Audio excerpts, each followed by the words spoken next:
এই শোনেন, এই যে ফসান করে হাত উঁচু করবেন এটা কিন্তু ঠিক না।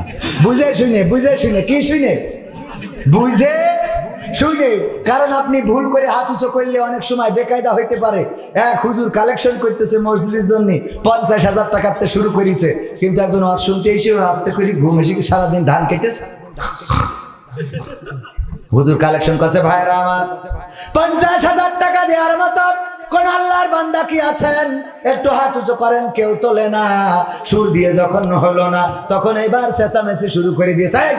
50,000 টাকা দেওয়ার মতো একজনও কি নাই? হাত উঁচু করান। উঠে পরে শোনে হাত উঁচু করতে বসে আছে। হাত উঁচু নাম কি?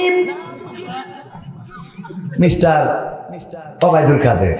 আল্লাহ ওবায়দুল কাদের 50,000 টাকা তোমার ঘরের জন্য দান করলো। আল্লাহ তার বাবা দাদা দাদি নানা নানি 14 গোষ্ঠী যারা মারা গেছে গো, আল্লাহ তুমি তাদের কবর জান্নাতের বাগান বানাও, পরকালে ফুলসিরাত সহজ করে দিও। আল্লাহ জান্নাতের মধ্যে ঘর বানায় দিও।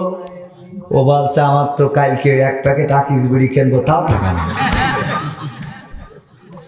কিন্তু বলার তো উপায় নেই, দোয়া যেহেতু হয়ে গেছে। পরের দিন আমার মাওলানা সাহেবের কাছে এসে বলছে, হুজুর গো, ও গো হুজুর জাকাতুল্লাহ সাহেব, গতকাল যে মাহফিল হলো আপনি তো সভাপতি ছিলেন, দেখেন সারাদিন ধান কুপাইছি, আমার খুব কষ্ট হয়ে গেছে, হঠাৎ করে ঘুমায় পড়েছি।